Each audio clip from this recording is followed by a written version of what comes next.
Chapter 1: The Islamic Principles pertaining to the lawful and the prohibited. 1. The essence skip to the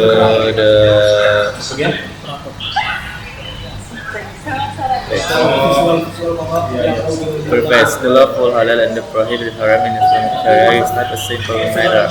It is not for any human to decide what is lawful and what is prohibited, not given the Prophet through his own personal judgment that depends on no defense source. Nobody has the authority to declare any green grass or trade in business and lawful and prohibited. Moreover, it is one of the striking features of Islam that all human beings, whatever the class or rank they enjoy, are equal before halal and haram injunction. There is no double standard in the Sharia. The only criterion for defining the halal and the haram is the Quranic injunction revealed from Allah the Creator, who knows what benefits man most, as well as the authenticated prophetic sunnah, as it is based on divine revelation. To define the halal and the haram is not an easy matter. Many Muslim imams and scholars hesitate to handle such matters. When Sheikh Yusuf Al-Qaradawi shouldered this responsibility, he knew well how much difficulty he had put on himself. However, he managed to present a book which is modest yet great in value. It contains accurate legal judgment that meet the needs of man in the contemporary changing circumstances. Al-Fawzi feels indebted to Sheikh Al-Qaradawi first for giving it the chance to present this valuable work to our English readers in previous editions, and secondly for allowing the publishing of a second edition of it. Translation, formatting, and revision, and the foundation hopes it will secure an easy understanding of this permanent book. Finally, praise and thanks are due to Allah, without whose help and guidance nothing can be accomplished. Introduction. The Department of Islamic Culture of Al-Azhar University requests me to contribute in an academic undertaking to write easily readable books or pamphlets which, when translated into English, shall introduce Islam and its teachings to Europe and America, educating the Muslims who reside there and teaching the non-Muslims about Islam. Certainly that this assignment to these books and pamphlets has both a lofty aim and a broad scope. It should have been initiated long ago, since many Muslims in Europe and America have very little knowledge of Islam, and even that little is not safe from distortion and confusion. Recently, a friend from Al-Azhar who was sent to the United States of America wrote to us saying, many Muslims in this city run bars and earn their living through the sale of liquor, not even knowing that this is a major sin in Islam. And Muslim men marry Christian, Jewish, and sometimes Mushrik women, passing over the Muslim women who remain unmarried and have to fend for themselves. If this is the condition of the Muslims, what about the non-Muslims?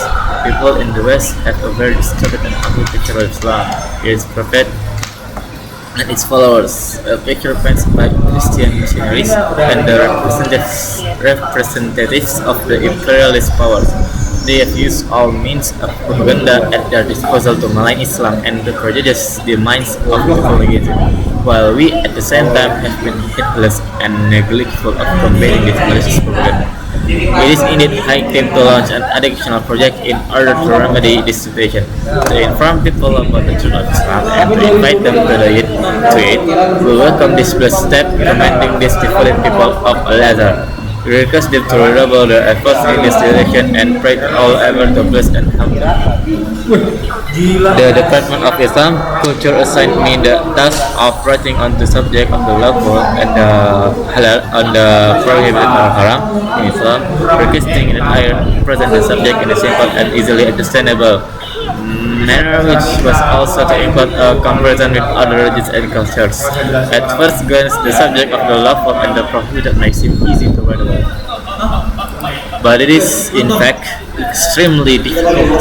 No previous author, whether early or modern, has compiled a book specifically treating this topic. The file material pertaining to the subject is scattered throughout various chapters in the books on Islamic jurisprudence, and between the lines in the commentaries of the Quran and the books of the Prophet Hadith. such a subject, moreover, compels the reader to be precise concerning many matters about which earlier scholars differed and over which contemporary scholars are confused. Consequently, to compare one opinion to another in matters relating to the halal and the haram in Islamic questions. So, not as thoroughness in research and intellectual exertion on the part of the researcher, all this after he has got his heart of all desires except of pleasing Allah, glorifying and to seek the truth. It is my observation the most contemporary researchers and the writers in Islam fall under one of the groups. The vision of one group has been blurred by the garb of Western civilization, overawed by this great idol. They worship it, approach it enteringly, and stand before it humbly, with downcast eyes, accepting Western principles and customs as universal and provide beyond doubt. Accordingly, if one aspect of Islam is agreeable, they accept it, while if another opposes them, they try to find similarities and agreements over existing and apologize, or results to far-fetched explanation and distortion, as if Islam had no choice except to surrender to the philosophy and customs of Western civilization. When we examine their views, we find that they permit things which Islam is prohibited, such as status, lotteries, interest, privacy with a non-mahram woman, a man wearing gold and silk, and so on. They frown upon things which Islam has permitted, such as divorce and polygamy, as if in their view, whatever is legal in the West is halal and whatever is illegal is haram. They forget that Islam is the word of Allah and that His word is always uppermost. Islam came to be followed and not to follow, to be dominant and not subordinate. How can the Lord of men follow man, and how can the Creator submit to the whims of His created? Like said in the 71, if the truth had been in accord with their desires, the heavens and the earth and all serene would have been in corruption. And also in Yunus 5, say, is there among your partners whom you associate with Allah, and who guides the truth? Say, Allah guides the truth. Allah guides to the truth. But then does he who guides to the truth more right to be obeyed, or the one who is not guided unless he receives guidance? Then what is wrong with you? Then what is wrong with you all? How do you judge? The other group is present in its fixed opinions concerning questions about the halal and the haram, following a statement in the text which they assume to be Islam. They do not budge a hair's breadth from their position, nor do they try to weigh their opinion against the argument of others, and to arrive at the truth after a critical evaluation of happiness. If one of them were to be asked his opinion concerning music, singing, chess, woman education, a woman showing her face and hands, and similar matters, the most likely answer will be haram. This group has forgotten the exercise by our righteous forebears in such matters, who never applied to the word haram as to anything unless they knew it to be definitely prohibited. If there were the slightest doubt about the matter, they would only say we disapprove of it,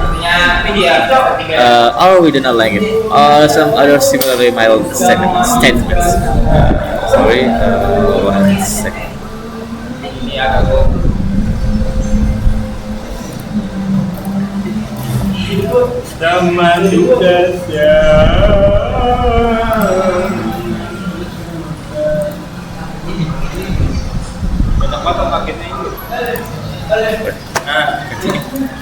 I've endeavored to follow neither. I cannot compromise my religion by taking the West as my God after accepting Allah's Lord. Islam is the religion and Muhammad prohibited as the messenger.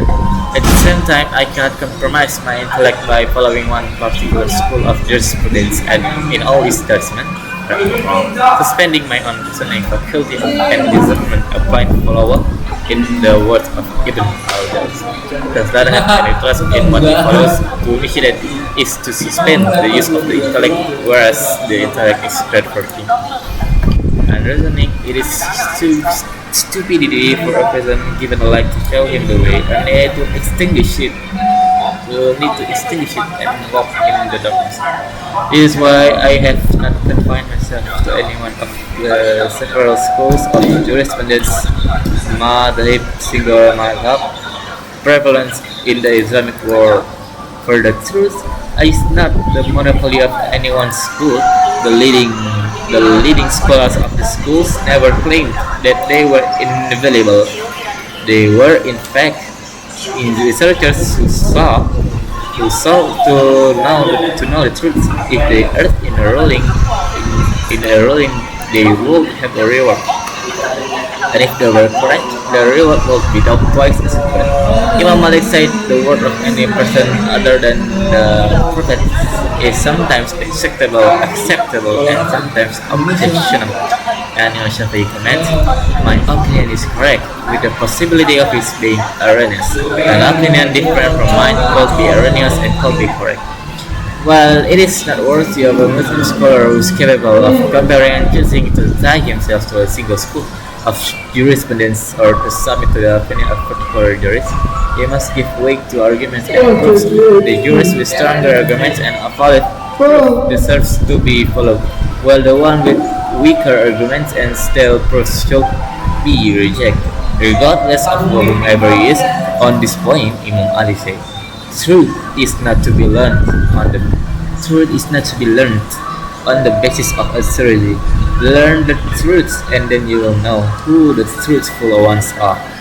I have tried to the best of my ability to follow the guidelines of the Department of Foreign Culture. Thus I have presented my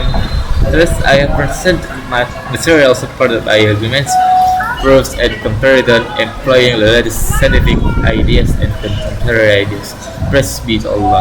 Islam is like the radiant sun, whose light bears the proof that it is an eternal religion for all mankind. Our in the Al-Baqarah 128, our religion takes its hue from Allah, who can give a better hue than Allah. The concept of the lawful and the prohibited has been known to every nation since ancient times. However, people have differed in defining the scope, variety, and costs of taboos and prohibitions, most of which were products of the primitive beliefs, superstitions, and myths. Then came the divinely revealed religions with their laws and injunctions concerning the halal and the haram, uplifting mankind from the level of superstition, myth, and tribalism to the level of dignity which befits human existence. However, in the religions revealed prior to Islam, there exist some prohibitions and permissions which were legislated for a temporary period in relation to the specific conditions of the people and the environment. For example, Allah prohibited some lawful things to the children of Israel as a punishment for the rebellious attitude. Thereafter, Prophet Isa, peace be upon him, told the people that he had come, confirming the truth of what was before me of the Torah, and to make lawful to you some of what was prohibited to you. Finally,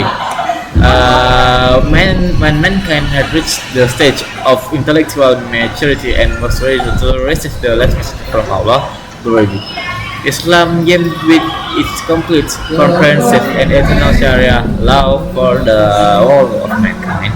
Concerning this, after mentioning what He has prohibited as food, Allah says in Al-Ma'idah 3, This day I have perfected your religion for you and have completed my favor upon you, and have chosen Islam for you as your religion. Islam's view of the halal and the haram is very simple and clear. It is part of the great trust which Allah brought to the heavens, the earth, and the mountains, which they declined but which men accepted. This trust requires man to carry out the duties placed on him by Allah as his vicegerent on earth, and to assume accountability concerning this responsibility is the basis of on the human individual will be judged by Allah and given his reward or punishment. Because of this trust, Allah gave man intellect, will, power, and freedom of choice because of this. He sent His messengers and revealed His books. It is not for man to question. Why am I not left free to do as I please? For this is precisely the death of his freedom, the death of his freedom of choice and action. Moreover, man is neither purely spiritual being like the angels or something simply a creature of instinct like the animals. Rather, be occupies a position between the two. He can attend or even survive the battle hex order of the angel, or he can sink to the level of the beast or evil. From another perspective, the haram are part of the total legal system of Islam. Its Sharia, a system whose primary objective is the good of mankind. The Islamic Sharia removes from human beings harmful, burdensome, customary positions aiming to simplify and ease the business of the day-to-day living. Its principles are meant to protect man from evil and for him to benefit all aspects of his life. And they are meant to be a benefit everyone in the community, rich or poor, ruler or ruled, man or woman, as well as to benefit the whole of humanity all over the world, in various countries and climes. With its multitudinous groupings and in every period of time throughout succeeding generations. This religion came as a mercy from Allah to include all His servants in the final stage among the first stage of man. Concerning His messenger, Allah says,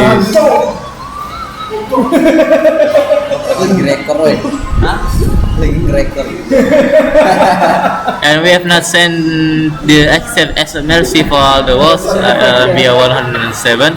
And the Prophet also said, I am a merciful gift. One aspect of this mercy is that Allah removed from the Muslim Ummah all traces of the fanaticism and reality, and the signs of the alleged lawfulness and prohibitions that they tolerated and the people of the books, Jews and Christians made as part of life, as they prohibited the good things and permitted the foul. Allah says in Al-Araf 156, my mercy embraces all things, that I shall ordain it for those who are conscious of me and who give the bereaving alms or zakah, and those who believe in our revelations. The Islamic criteria with regard to the haram are embodied in the following two Quranic verses, like in Al-Araf 62-63. Say, who has forbidden the adornment of Allah which He has brought forth for His servant, and the good things for His forbidding? Say they are on the day of resurrection exclusively for those who believe during the life of this world. Thus do we explain the signs for those who know. Say what my Lord has indeed prohibited and our shameful deeds, whether open or secret, and sin and rebellion without just cause, and that you associate with Allah that for which He sent down on authority, and that you say concerning Allah that about which you do not know. In view of the fact of that the halal and haram and the haram constitute such an important subject, I believe that this book, in spite of its modest size, will fill a gap in the library of the contemporary Muslim. It will solve many problems which affect his personal, family, and social life, and that it will answer many questions of this kind. What is permitted to him? What is prohibited to him? And what is the reason for making this and prohibiting that? In bringing this introduction to a close, I would like to express my thanks to the scholars of Al-Azhar and the Department of Islamic Culture for placing the trust in me to deal with such a vital subject. I have proven worthy of their trust, and I have achieved their objective. I pray Allah, glory be to Him, to benefit those who read this book, grant us fullness, and in what we say and in what we say and do. Preserve our thoughts and our plans from deviation, and guide us in all our affairs. It is He alone who hears to supplication. Next definitions: love, that which is permitted with respect, to which no restriction exists, and the doing of which the lawgiver Allah has loved. Al-Haram, the prohibited, that which the lawgiver has absolutely prohibited. Anyone who commits it is liable to incur the punishment of Allah in the hereafter, as well as the legal punishment in this world. Al-makruh, detestable, that which is disapproved by the lawgiver but not very strongly. That the makruh is less in degree than the haram, and the one who commits it is not punished as he is punished for a haram act, except when he does it in excess and in a manner which leads an individual toward what is haram.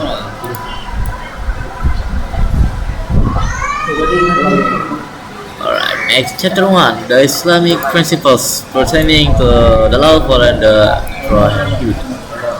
The sense is permissibility of things. 2. To make lawful and to prohibit is the right of Allah. And 3. Prohibiting the haram and permitting the haram is similar to committing shirk. 4. The prohibition of things is due to their impurity and harmfulness. What is halal is sufficient, while what is haram is superfluous. Whatever is conducive to the haram is itself haram. Falsely representing the haram as halal is prohibited. Good intention do not make the haram acceptable. Doubtful things are to be avoided. And 10th, the haram is prohibited to everyone alike. And last, the city dictates the exception.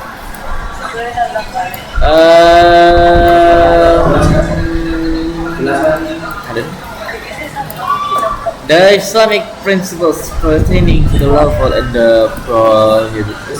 The question of what ought to be lawful and haram prohibited was one of the matters concerning which, prior to the advent of Islam, the nations of the world had gone very far astray and were utterly confused, permitting very impure and things and prohibiting many things that were good and pure. They asked grievously, going either far to the right or far to the left. On the extreme right was the aesthetic Brahmanism of India and the self-denying monasticism of Christianity. In addition to these two, there were other religions which were based on the principles of the mortification of the flesh, abstention from good food, and avoidance other enjoyments of life which Allah has provided for human beings. Christian monasticism attained its peak during the Middle Ages with the avoidance of good and pure things among the monks. Thousands in number reached the point at which washing one's feet was considered a sin, and taking a bath was something to repent. On the extreme left, the Mazdak philosophy emerged in Persia, advocating absolute freedom and allowing people to take whatever they want to do and whatever they please. Even it's ordering them to violate what is naturally held inviolable by human beings. The Arabs of the pre-Islamic era provide a noteworthy example of other confusion regarding the criteria for making lawful or prohibiting things and actions. They permitted the drink of alcohol, of usury, and exorbitant rate, the torturing and scolding of women, and many similar practices. Those who had diabolical minds allowed most of them to the killing of their own children until suppressing their maternal feelings, and they obeyed them, as Allah says in Al-An'am 152. Thus have their partners made Allah into many of the idolaters the killing of their children in order to lead them to their own destruction and to confound for them their freedom. These partners from among the guardians of the idols had advised many impressive arguments to receive others to kill the old children. Among them were the fear of actual or anticipated poverty, the impending shame in the case of a daughter, and the affinity to the gods to be attained by the sacrifice of son.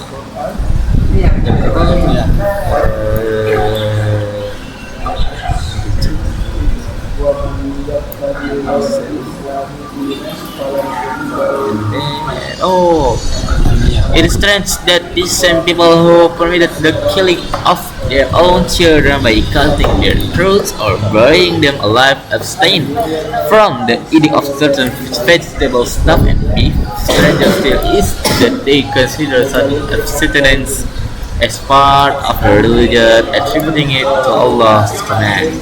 But Allah rejects their false claim, like in the Al-An'am 128, and they say this, these cattle and crops are sacred. None shall eat of them except those who wish. So they also and cattle whose legs are prohibited to be eaten, as well as cattle on which at Salah the name of Allah is not mentioned, fabricated lies against him. He will absurdly recompense them for what they have forged. Moreover, the Quran exposed the error of those who made halal what is prohibited and made haram what is like in Al-An'am and 130. Lost are those who kill their children without knowledge and prohibited that Allah has provided forging lies against Allah and it gone astray or without guidance. When Islam came, the errors, confusions, and divisions with respect to the questions of halal and haram were very rampant. One of Islam's initial accomplishments was therefore to establish certain legal principles and measures for rectifying this vital issue. These principles were then met the determining criteria on which the question of what is halal and what is haram where to be based. Thus, this vital aspect was determined according to the correct perspective and rules related to matter of halal and haram were established on the principle of justice. The Muslim Ummah or nation thus became a nation, occupying a position midway between the extremist deflections to the right or to the left, which Allah glory be to Him, described as a middle Muslim at Al-Baqarah 143, and the best Ummah that has ever been brought for mankind. And Al-Imran 110. Another one verse. The sense is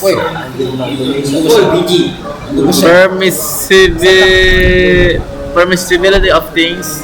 The first our principle established by Islam is that the things which Allah has created and the benefits derived from them are essentially for man's use and hence are permissible. Nothing is haram except what is prohibited by Allah. From the lawgiver, Allah glory be to Him, if the nas is not sound, as for example in the case of a weak hadith, or if it is not explicit in stating the prohibitions, the original principle of permissibility applies. Muslims could have derived this principle of nature of the natural utility and permissibility of things from the clear verse of the Quran. For example, Allah says, "He is good all that is in the earth for you," Abu Quran, and another, "He has subjected to you from Himself all that is in the heavens and all that is on the earth."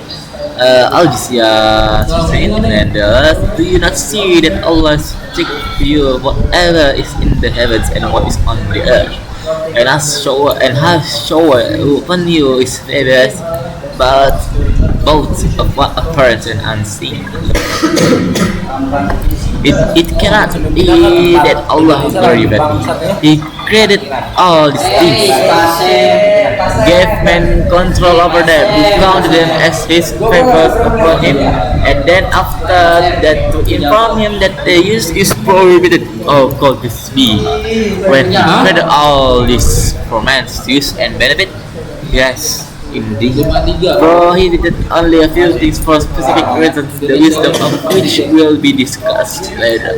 In Islam, the sphere of things prohibited is very small, while that of things permissible is extremely wide. There is only a small number of sound and explicit texts concerning prohibitions, while whatever is not mentioned in the Nas as being lawful or prohibited falls under the general principle of the permissibility of things and within the scope of Allah's favor.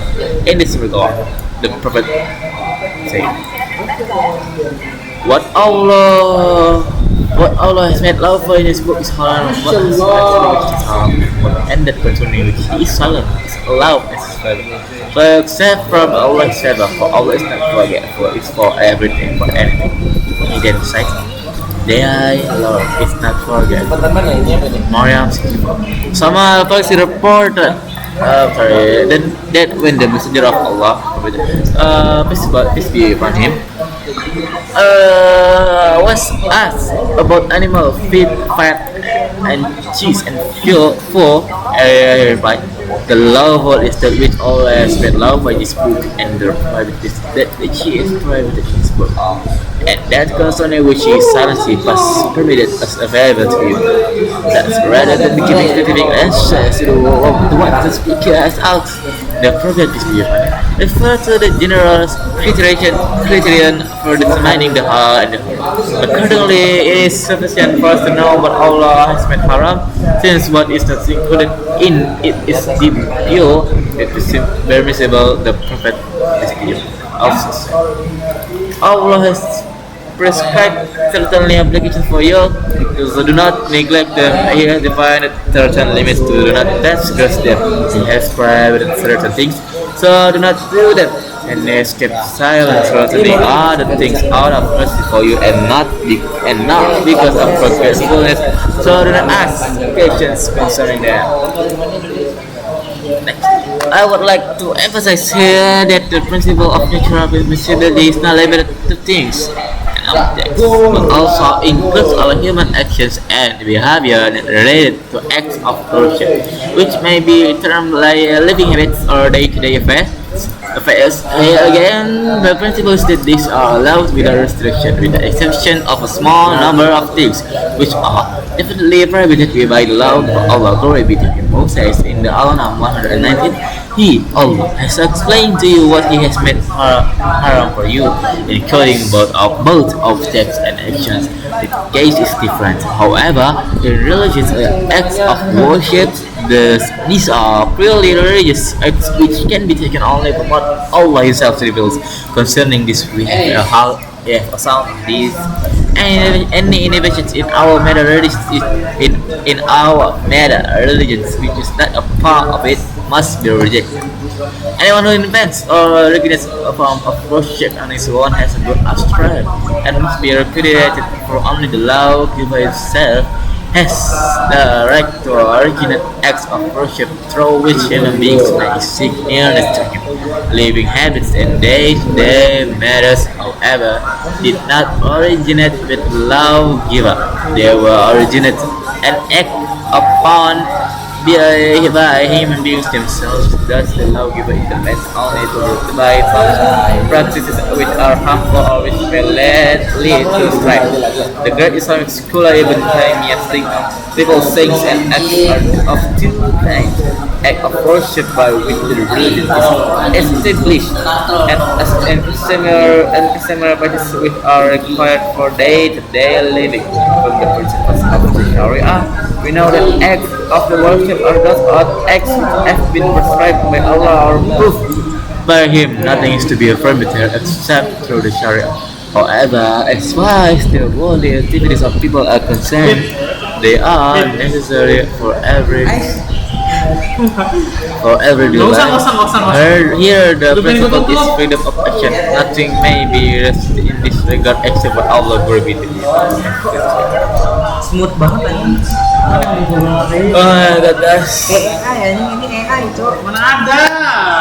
This is the case because commanding and prohibiting are both in Allah's hands. As far as worship is concerned, there has to be a command from Him concerning it. Thus, when it requires a command from Allah to establish something. How can we say that something exists without this command?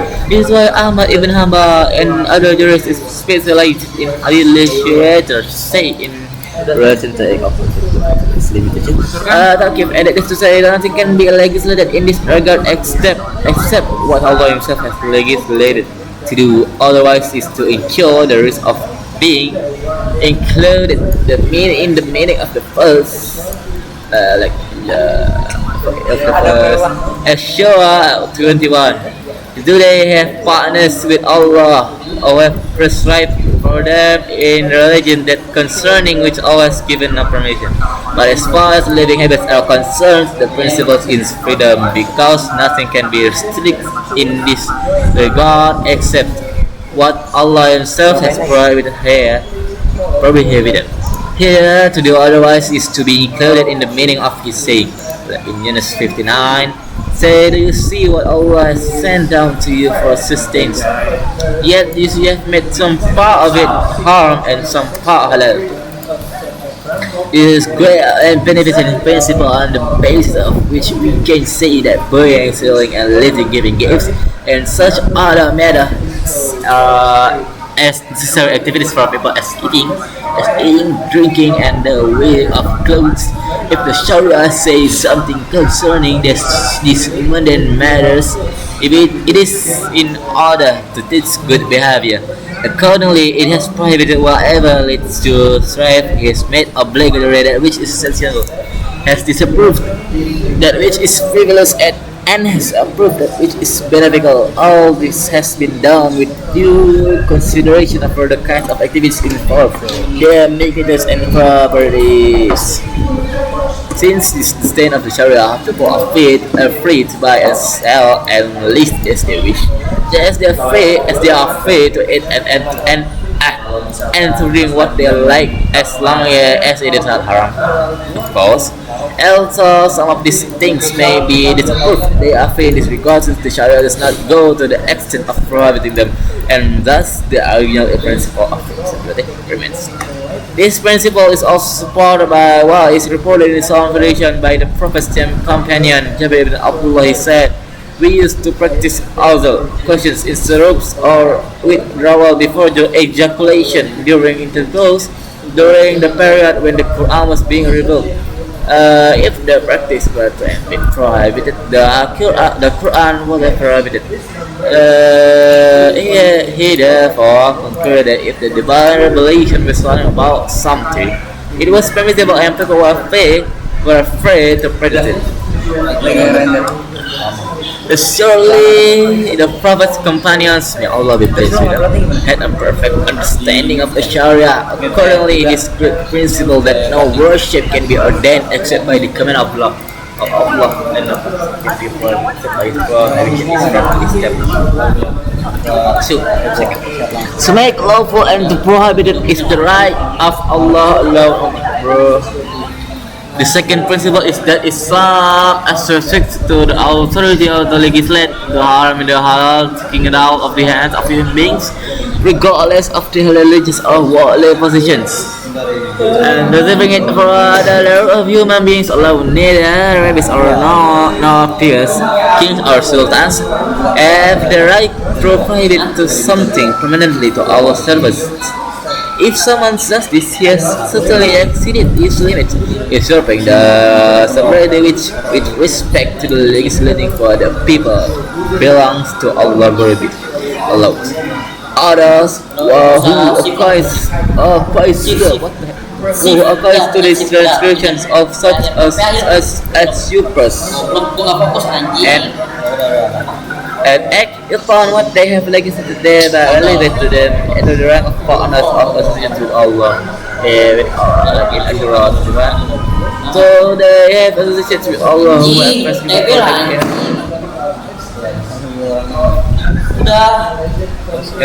concerning which Allah has given no permission.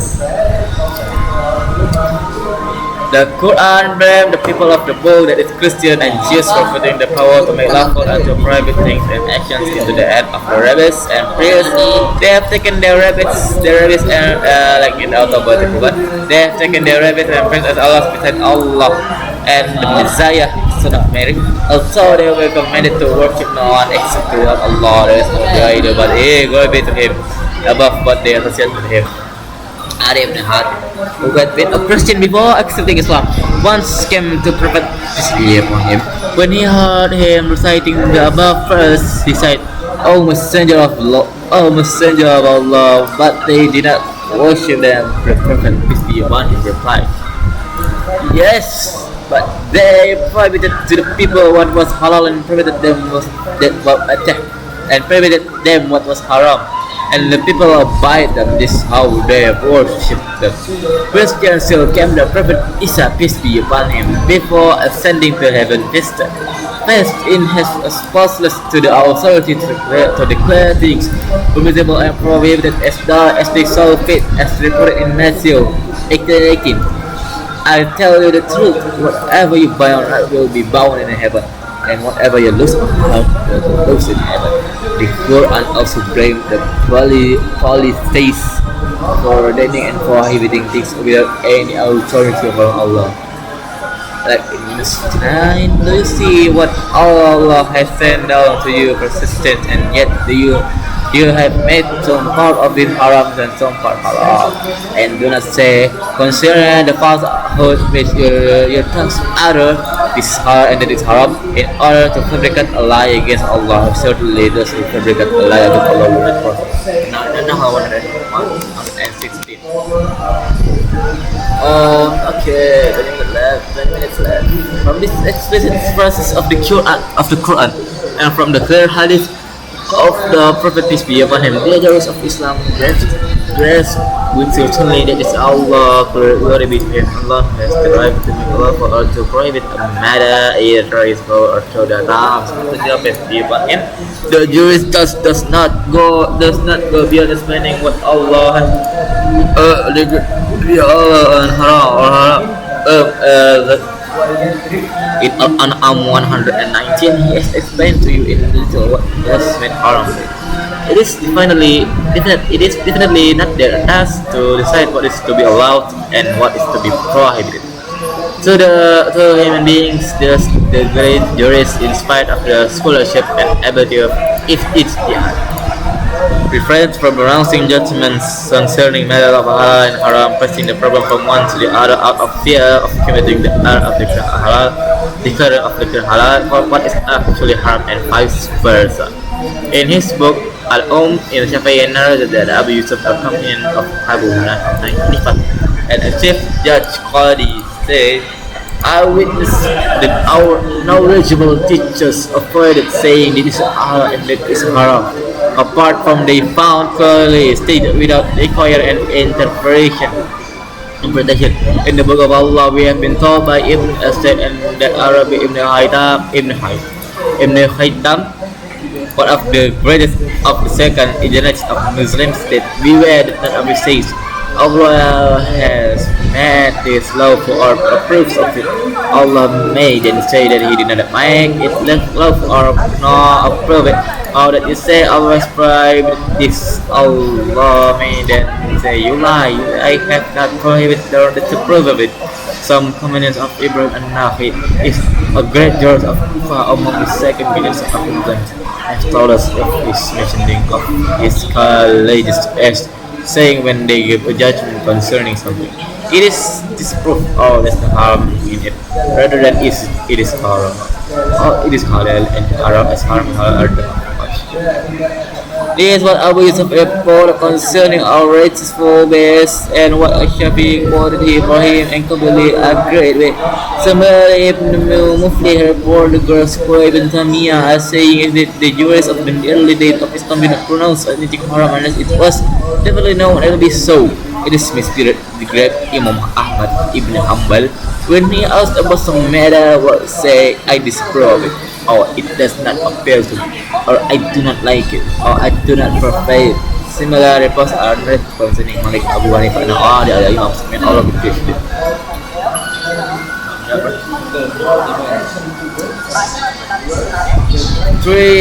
Third or last, maybe, but not least. Like, yeah.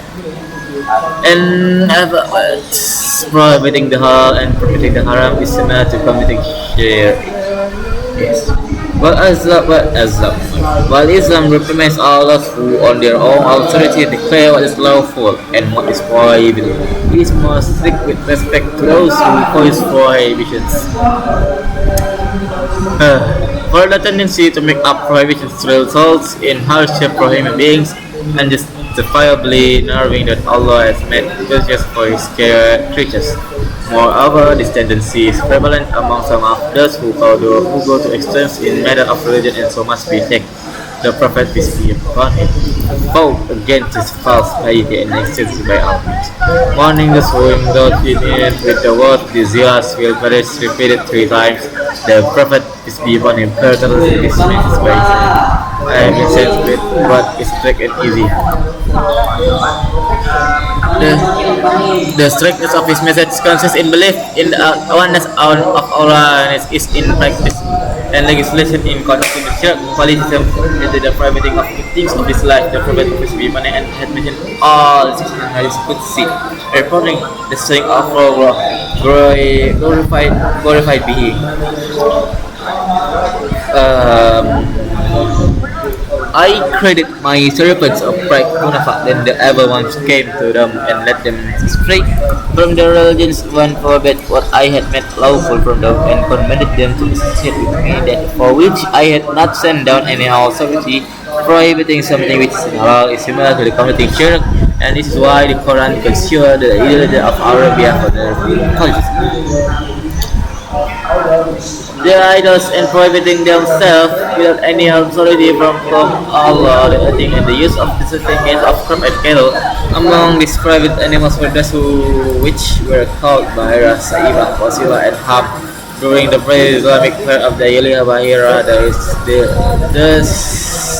what is this? The shit? Oh no, the slit. The slittered.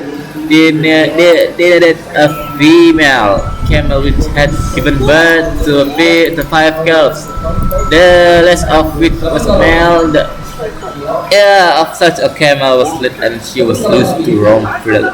She was not liberated, milked or slaughtered, and was free to eat and drink from any place she liked without hindrance. Saibah referred to male or female camel which was released to roam freely because of woe, easily made following a safe return from a journey, the cure of an illness, or for some other reason, as for Wasila. If the firstborn of a male goat were the polytheists will sacrifice him to their gods, while if it were she goats, but they will keep her for themselves. In case of twin offspring, one female and the other male, they will say he is her brother. And instead of sacrificing the male, they will reduce him to roam free, as known as Wasila. And if the male camel's second generation offspring was capable of carrying a rider, they would let all the camel go free, saying he set his back and calling him Ham. While there are other interpretations to these 4 terms, they all are of a similar nature.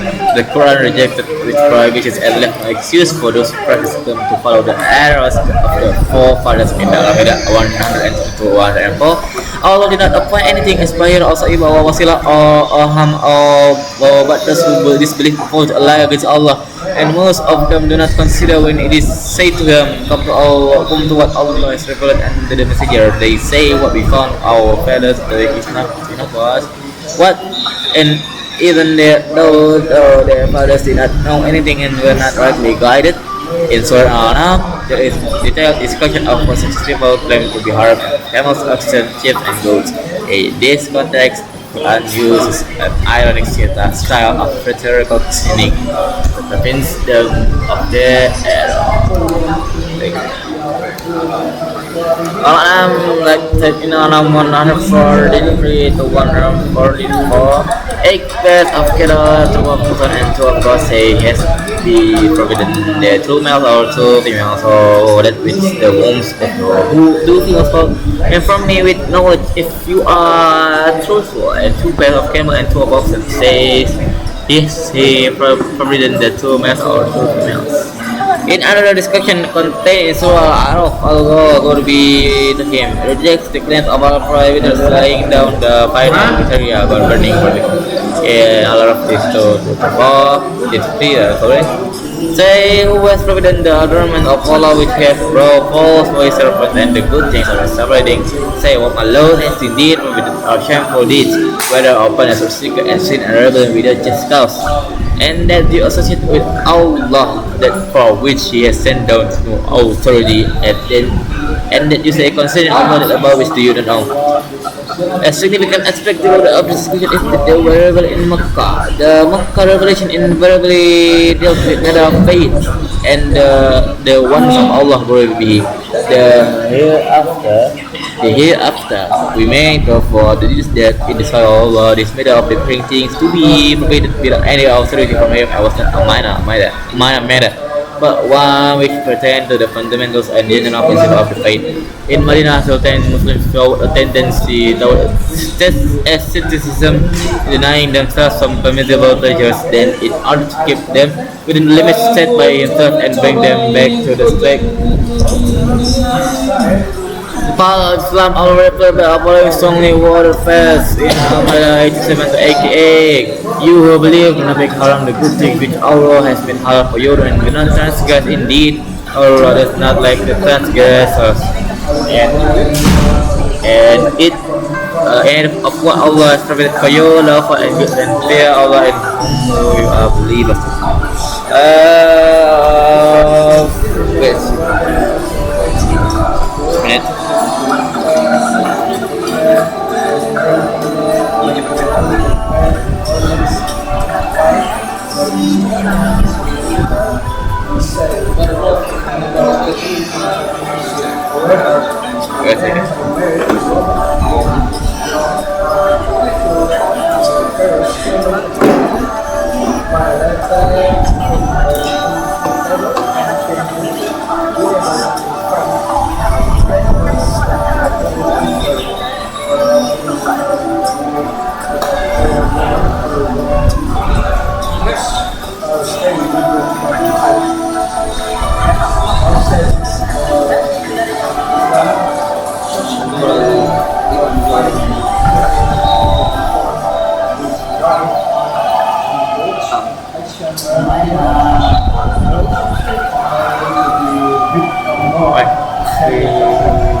Okay, we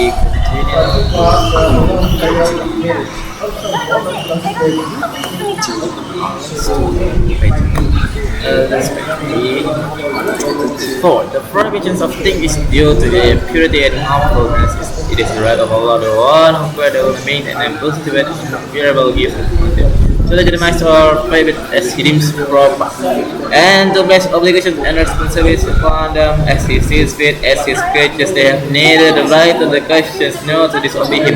But Allah, glory be to Him, is not arbitrary in what He commands, because He is mercy to His servants.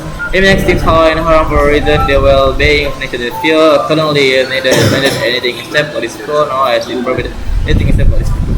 It is true that Allah will be had prohibited certain good things for the Jews, but this also only as punishment of their rebellion and the negligence of the limits led by Allah, as He says in Al-An'am 146. 6-7. And then to the Jews we forbade every animal with claws and oxen and sheep. We have forbidden them their fat except what is carried on their backs or until or what is connected to the bone. Thus did we recompense them for their rebelliousness, and indeed we will speak the truth. Elsewhere in the Quran, Allah describes other manifestations of this new resulting ethic in another context. After them, some of the good things which had been permitted to them, and because they during many from the part of Allah didn't take Israel talk, they had been permitted to them and permitted to the